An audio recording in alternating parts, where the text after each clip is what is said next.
दोस्तों ये तो आप जानते ही होंगे कि कल्पना चावला की मौत अंतरिक्ष से वापस धरती पर आने के दौरान स्पेस शटल में ब्लास्ट होने की वजह से हो गई थी। लेकिन दोस्तों ये अधूरा सच है। सच्चाई तो ये है कि कल्पना चावला समेत उस स्पेस शटल पर मौजूद सभी एस्ट्रोनॉट की मौत कैसे हुई वो नासा ने छुपा लिया था। और दावा तो यहाँ तक भी किया जाता है कि नासा को पहले ही मालूम चल गया था कि सभी अंतरिक्ष यात्री मरने वाले हैं। इसके बावजूद नासा ने किसी को कुछ नहीं बताया था।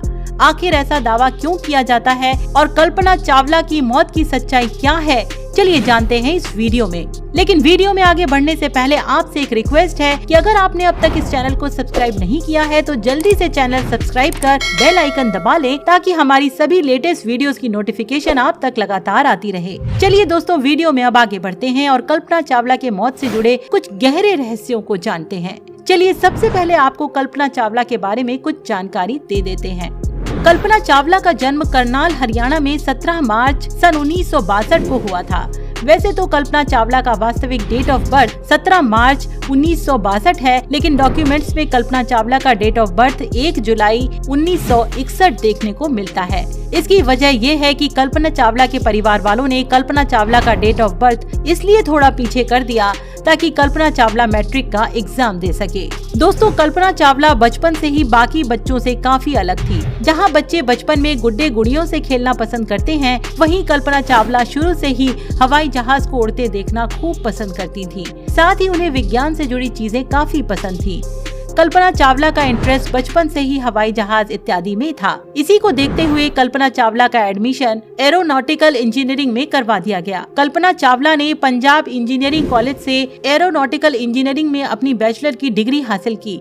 आगे की पढ़ाई के लिए कल्पना चावला अमेरिका चली गयी, जहाँ से उन्होंने 1984 में एरोस्पेस इंजीनियरिंग में मास्टर डिग्री और फिर 1986 में दूसरी मास्टर डिग्री और 1988 में एरोस्पेस इंजीनियरिंग में पीएचडी की डिग्री हासिल की। पीएचडी की डिग्री हासिल करने के बाद 1988 में कल्पना चावला नासा से जुड़ गयीं और वो नासा एमेज रिसर्च सेंटर में काम करने लगी।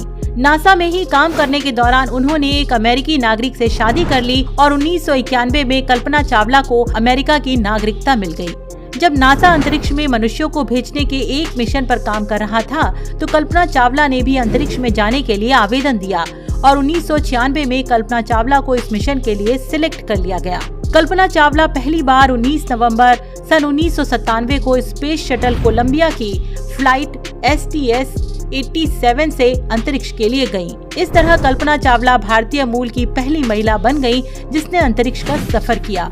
अपने पहले सफर के दौरान 15 दिन 12 घंटे अंतरिक्ष में बिताकर कल्पना चावला अपनी पूरी टीम के साथ सफलतापूर्वक जमीन पर आ गयी। 2001 में एक बार फिर कल्पना चावला को स्पेस में जाने के लिए चुना गया। ये मिशन 2001 में ही पूरा होना था, लेकिन स्पेस शटल में लगातार खराबी आने की वजह से लगातार इस मिशन की डेट बढ़ती रही और फाइनली 16 जनवरी 2003 को कल्पना चावला समेत कुल 7 लोगों ने अंतरिक्ष के लिए उड़ान भरी। लगभग 15 दिन अंतरिक्ष में बिताने के बाद 1 फरवरी 2003 को कल्पना चावला समेत सभी 7 एस्ट्रोनॉट ने स्पेस से वापस धरती पर आने के लिए उड़ान भरी।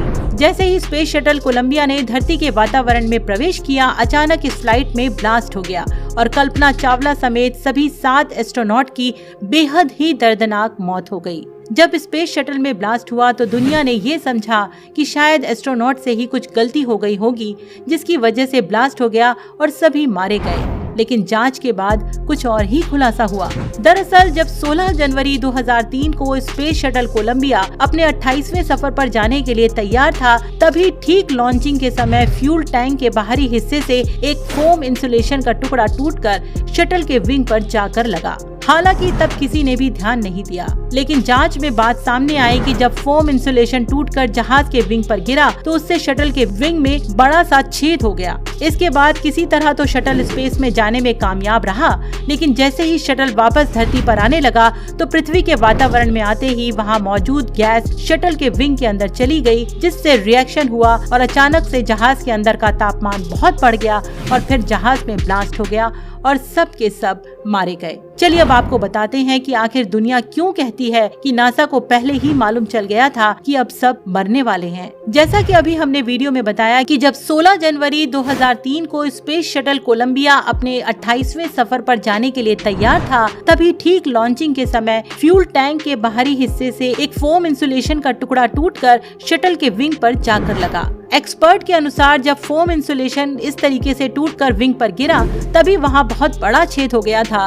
तभी वैज्ञानिक समझ गए थे कि अब इस जहाज को दुर्घटनाग्रस्त होने से कोई नहीं बचा सकता है। साथ ही साथ ये भी बात कंफर्म हो गई थी कि अगर इस बात का पता शटल के अंदर मौजूद एस्ट्रोनॉट को चल भी जाए, तो भी वो किसी कीमत पर भी इस खराबी को दूर नहीं कर सकेंगे। कुल मिलाकर ये स्थिति कुछ ऐसी बन गई थी जैसे कमान से तीर छूट चुका था और अब वो तीर कमान में वापस आने वाला नहीं था। नासा के वैज्ञानिकों को, जिन्हें ये मालूम चल गया था कि स्पेस शटल में अब सुराख हो गया है, उन्होंने ये फैसला किया कि अगर एस्ट्रोनॉट को इस बारे में बता दिया जाता है तो वे सभी घबरा जाएंगे और अपने जिंदगी के आखिरी पलों में बेहद ही तनाव के साथ रहेंगे। एक्सपर्ट्स के अनुसार नासा के वैज्ञानिकों ने ये अंदाजा लगा लिया था कि अब सभी एस्ट्रोनॉट की मौत तय है, जिसे टाला नहीं जा सकता। अतः नासा के टॉप वैज्ञानिकों और अधिकारियों ने ये फैसला किया कि जो कुछ जैसे चल रहा है उसे वैसे ही चलने दिया जाए और इस तरह सब कुछ किस्मत के सहारे छोड़ दिया जाए। आखिरकार जिसका डर था वही हुआ। जैसे ही जहाज वापस धरती पर आने लगा,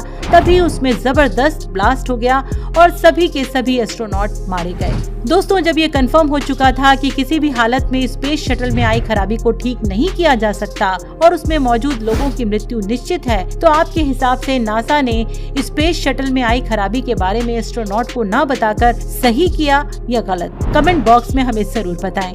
साथ ही वीडियो आपको अच्छी लगी हो तो इसे लाइक और शेयर कर दें। अगर आपने अब तक इस चैनल को सब्सक्राइब नहीं किया है तो जाते जाते चैनल सब्सक्राइब कर बेल आइकन भी दबा दें, ताकि हमारी सभी लेटेस्ट वीडियोस की इन्फॉर्मेशन आप तक पहुंचती रहे।